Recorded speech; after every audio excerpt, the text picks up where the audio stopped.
मैं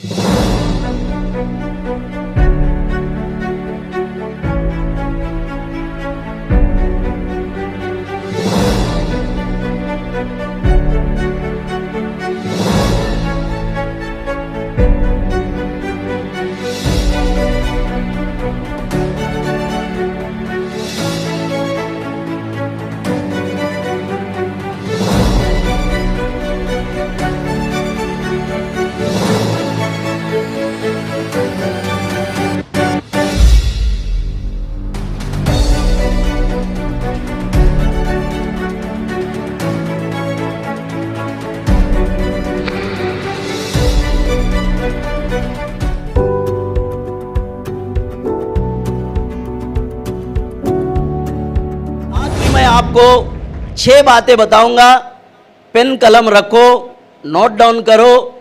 एक सच्ची कलीसिया और एक अच्छी कलीसिया जो पृथ्वी पर है, उसके लक्षण, उसके सिम्टम्स क्या क्या होने चाहिए, मैं आपको पहले बताऊंगा, फिर उसके बाद मैसेज में जाएंगे। ठीक है, तो लिखना है तो लिख लो। पहला, नंबर 1, इस पृथ्वी पर एक उत्तम कलीसिया का नमूना मैं आपको बता रहा हूं। एक रोल मॉडल कलीसिया, रोल मॉडल है ना। अभी आप किसी ना किसी को रोल मॉडल बना लेते हैं कि नहीं? ऐसे ही कलीसिया भी रोल मॉडल होना चाहिए। हालेलुया।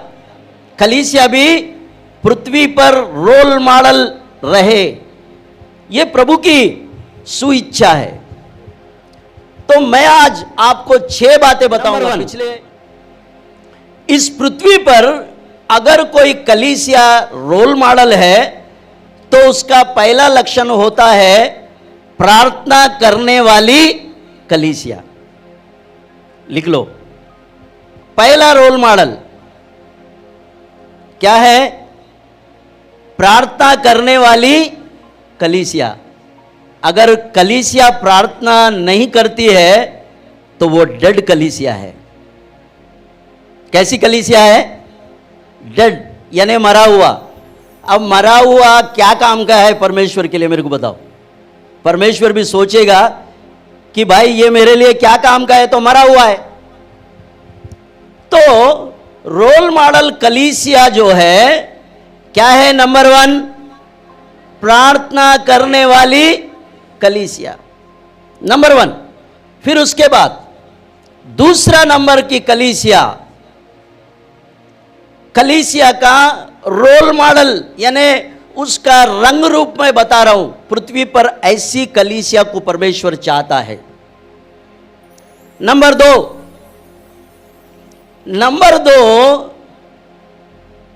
कष्ट करके काम करने वाली कलीसिया। दूसरा नंबर, कलीसिया को क्या करना चाहिए? कष्ट उठाना चाहिए और परमेश्वर के लिए काम करना चाहिए।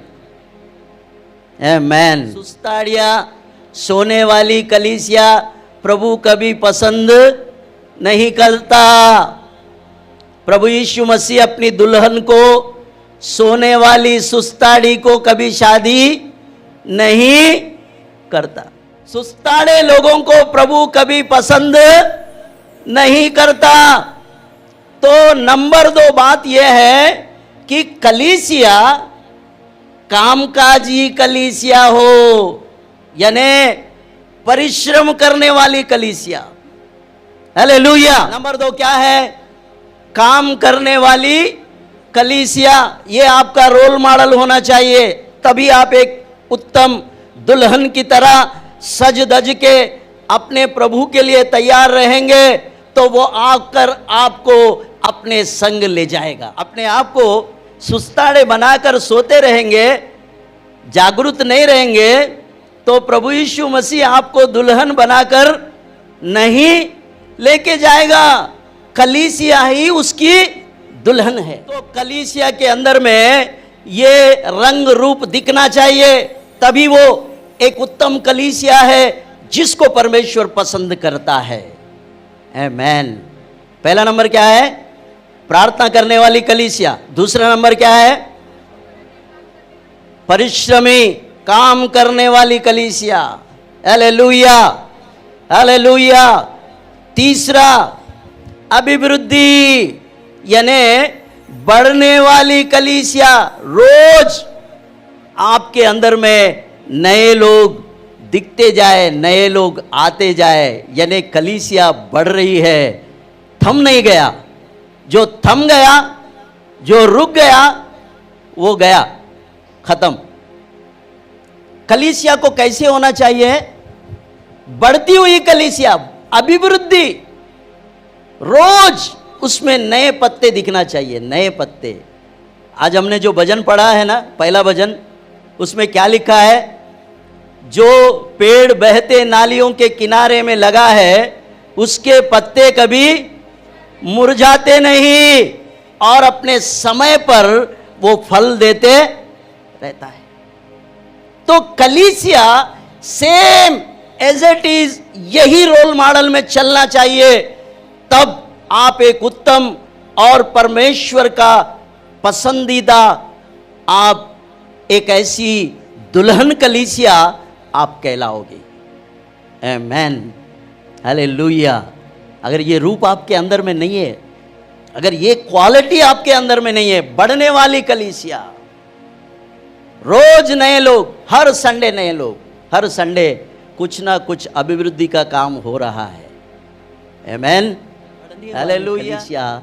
प्रभु पसंद करता और वो उसकी सच्ची दुल्हन है जो बढ़ोतरी पर अपना नजर, अपना फोकस बना के रखता है। आमेन, हालेलुया, हालेलुया। तीसरा नंबर है अभिवृद्धि, बढ़ने वाली कलीसिया। कलीसिया का नमूना मैं आपको समझा रहा हूं। तीसरा नंबर, जो कलीसिया में ग्रोथ नहीं है, उन्नति नहीं है, रोज नए पत्ते नहीं दिख रहे, तो वो कहीं ना कहीं मरा हुआ और वो रुक गया, थम गया। वो परमेश्वर कभी पसंद नहीं करता, वो दुल्हन कभी वो पसंद नहीं करता। उसको अभिवृद्धि वाली कलीसिया दुल्हन चाहिए। आमेन। जो दुल्हन ग्रोथ में है उसको वो पसंद करता है। आमेन, है ना? तो ये बातें अगर कोई कलीसिया में नहीं दिख रहे तो आप फट से उसको परीक्षा करके पकड़ ले सकते कि भाई तू कहीं ना कहीं डेड है, कहीं ना कहीं ये निशानियां, ये बातें तेरे अंदर में मुझे दिखाई नहीं दे रहे, ये लक्षण कहीं ना कहीं मेरे प्रभु का पसंदीदा तू नहीं है। आप इमीडिएटली उसको पकड़ ले सकते। बिल्कुल टेस्ट हो गया और तुझे मैंने जान लिया कि तू क्या है। तीसरा नंबर अभिवृद्धि, बढ़ने वाली कलीसिया, ये है हमारा नमूना। उसके बाद चौथा नंबर, ये कलीसिया हर एक के लिए रोल मॉडल, हमसे लोग सीखे, रोल मॉडल कलीसिया। आमेन। कैसी कलीसिया? आपका पास्टर अगर कुछ दिखता है ना, तो पूरे विश्वासी भी वैसे ही अपने आप को बनाना शुरू करते। अरे हाय, क्या है बोले, हम भी है बोले, कुछ किसी ना किसी को आप रोल मॉडल बनाते हैं। वैसे ही कलीसियाओं में भी कलीसिया किसी के लिए रोल मॉडल बनकर रहे, ताकि लोग आपसे सीखे कि भाई सचमुच ही अगर मुझे बनना है तो ये कलीसिया के जैसे बनो। दूसरों को सिखाने के लिए ही रोल मॉडल कलीसिया के रूप में बनना है। लोग हमसे सीखे ताकि उनकी भी उन्नति हो, वो भी मसीह की दुल्हन बने, वो भी मसीह की एक उत्तम कलीसिया बने, ताकि परमेश्वर उसको भी पसंद करे, उसको भी अपनी दुल्हन बनाए। ये हमारा कोशिश रहेगा। आमेन, हालेलुया। आज परमेश्वर इस पृथ्वी पर अगर कोई कलीसिया बनाता है, अगर परमेश्वर अपनी कलीसिया को अपनी दुल्हन की तरह देखना चाहता है, तो वहां के खादिम को, वहां के परमेश्वर के दास को वो सिखाते रहता है, बताते रहता है क्या करना चाहिए, कैसा करना चाहिए, कब करना चाहिए। कब का भी सवाल है, आमेन। कभी भी दौड़ के नहीं जाने का, परमेश्वर का टाइम देख के बराबर तीर छोड़ना है तो शिकार गिर जाएगा, आमेन। Hallelujah, hallelujah. परमेश्वर के समय पर काम करो तो आपका काम नंबर 1 सक्सेसफुल रहेगा, आप कभी फेल नहीं होंगे, आपके सारे काम पास होंगे। समय, परमेश्वर के समय पर अपना काम पूरा करो। परमेश्वर पिता का धन्यवाद। चाह रहा है मेरी दुल्हन रोल मॉडल हो, उसे देखकर लोग सीखे और उसके द्वारा मेरा राज्य की बढ़ोतरी होती जाए। ये पृथ्वी पर का काम हमारा अकेले का नहीं है, उसका राज्य है ये सब। उसका राज्य बनाने के लिए परमेश्वर कहीं ना कहीं एक को रख लेता है, जिसके द्वारा वो बहुतों को सिखाते रहता है, ताकि उसका राज्य की बढ़ोतरी होती रहे, उसका राज्य बढ़ता जाए, उसका राज्य का विस्तरण होता जाए। उसको कोई नहीं रोक सकता, क्योंकि उसने कहा जो द्वार मैंने खोल दिया उसको कोई भी बंद नहीं कर सकता। प्रकाशित वाक्य में लिखा है जो द्वार मैंने खोला उसको कोई भी बंद नहीं कर सकता। मैं खोलता हूं द्वार, कर आगे बढ़। मेरे प्रियो, कलीसिया को रोल मॉडल रहना चाहिए।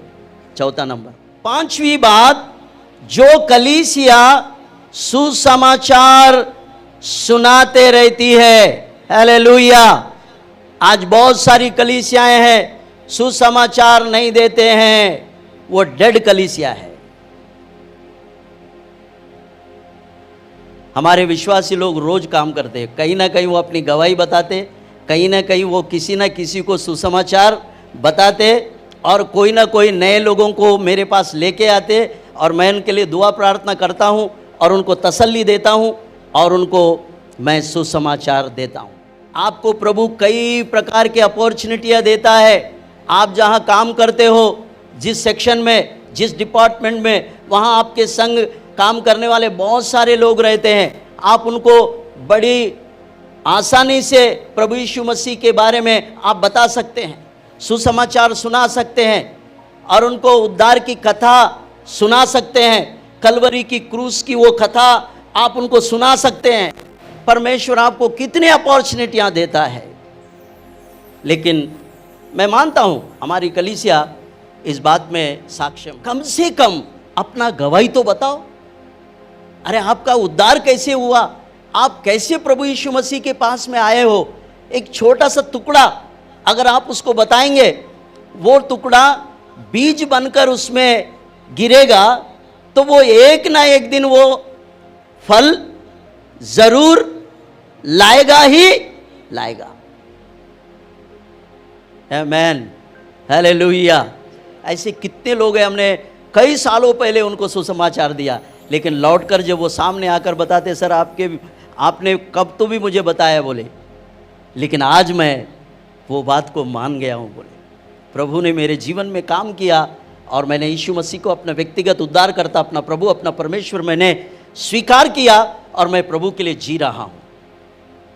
अब उस समय कितना तसल्ली और कितना खुशी होता होगा अपने को।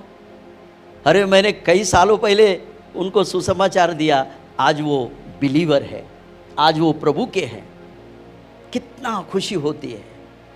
मेरे प्रियो, तो हम सुसमाचार देने वाली कलीसिया के रूप में रहे, अन्यथा आपको प्रभु यीशु मसीह कभी पसंद नहीं करेगा। पक्का, ऐसी दुल्हन मुझे नहीं चाहिए, ऐसी दुल्हन मुझे नहीं चाहिए। 5वां नंबर, सुसमाचार सुनाने वाली कलीसिया। आमेन। छठवां, एक ऐसी उत्तम कलीसिया बनो जो परमेश्वर के हाथों में वो चलाई जाती है। आमेन। దేవుని చేత నడిపింపబడే సంఘం। हालेलुया। छठा बात कैसी लगी? कलीसिया को कौन चलाना चाहिए? परमेश्वर चलाना चाहिए। पटी ये बात? आज अपने कलीसिया में कमेटियां क्यों नहीं है? हम कमेटियों के द्वारा चलाए वाले लोग नहीं है, हम पवित्र आत्मा के द्वारा चलाए जाने वाली कलीसिया है। लेकिन इस कलीसिया का काम और इस कलीसिया का जो नेतृत्व है वो कौन कर रहा है? स्वयं पवित्र आत्मा परमेश्वर ही इस कलीसिया को क्या कर रहा है? चला रहा है। जो भी निर्णय होता है वो ऊपर से इस एंटीना में आता है और यहाँ से आपको पिक्चर दिखता है। समझ रहे बात? समझ लिए? कहाँ से आता है इन्फॉर्मेशन? मूसा को कहाँ से इन्फॉर्मेशन आता था? स्वयं परमेश्वर से इन्फॉर्मेशन आता था। मूसा की मंडली भी अपने जैसे ही था। स्वयं परमेश्वर यहोवा उसको चलाता था। सिर्फ मूसा खंबा है, एंटीना है, सिर्फ खड़ा है। लेकिन ऊपर से जब इधर इस एंटीना में वार्ताएं आती थी तो तब मूसा फिर वो मंडली में, समाज में उस बात को फैला देता था और परमेश्वर की इच्छा मनुष्यों में डालता था।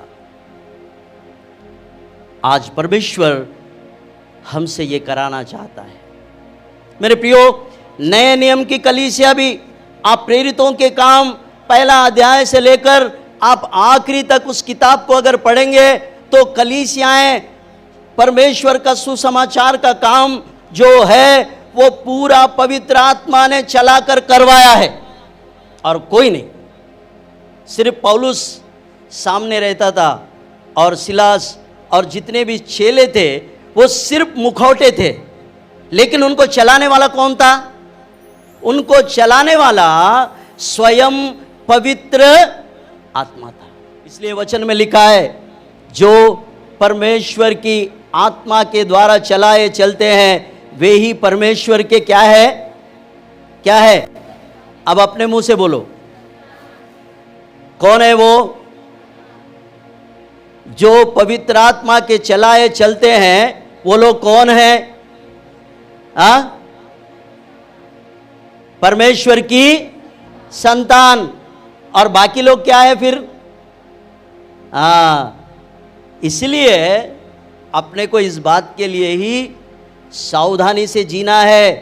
अगर हम पवित्र आत्मा के चलाए चलते हैं तो ही हम परमेश्वर के क्या है? पुत्र कहलाए जाएंगे। अन्यथा आप फिर गैर है, प्रभु आपको नहीं जानता। प्रभु कहेगा तू कौन है मुझे नहीं मालूम।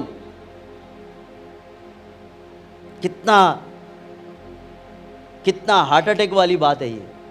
इतना साल जी के, इतना सेवा करके, इतना एक्सपीरियंस, इतना ज्ञान, धर्मशास्त्रों का पूरा अध्ययन सब कुछ है, लेकिन अगर मैं अगर आत्मा के चलाए न चलूं तो फिर मैं परमेश्वर का पुत्र कहलाने योग्य नहीं हूं।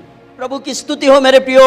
ये 6 बातें आप अपने माइंड में फिक्स रखे, लिख के भी रखे और ये रोल मॉडल ढूंढो। अब ये कहाँ मिलेगा, कहाँ है? अगर इसमें से कोई भी बात अगर कहीं नजर नहीं आती है तो वहां कुछ ना कुछ प्रॉब्लम जरूर है। आप पकड़ सकते हैं, आप टेस्ट पेपर है, आप पकड़ सकते हैं। मेरे प्रियो, जो प्रार्थना करने वाली कलीसिया होती है, परमेश्वर उस कलीसिया में अद्भुत काम, चिन्ह और चमत्कार और बड़े बड़े अद्भुत काम परमेश्वर करके देता है। बहुत इजीली आपको कुछ करने की आवश्यकता नहीं पड़ेगा, क्योंकि प्रार्थना करने वाली कलीसिया में ये चिन्ह आपको दिखाई देंगे। आमेन, हालेलुया। आज आपने क्या नई बात सीखी और आपसे परमेश्वर ने कैसे वचन के द्वारा बातचीत की? हमें आप कमेंट्स द्वारा हमें बता सकते हैं। हमारे नए वीडियोस को देखने के लिए हमारे चैनल को सब्सक्राइब करें। प्रार्थना, विनती और अन्य जानकारी के लिए दिए गए नंबरों पर संपर्क करें।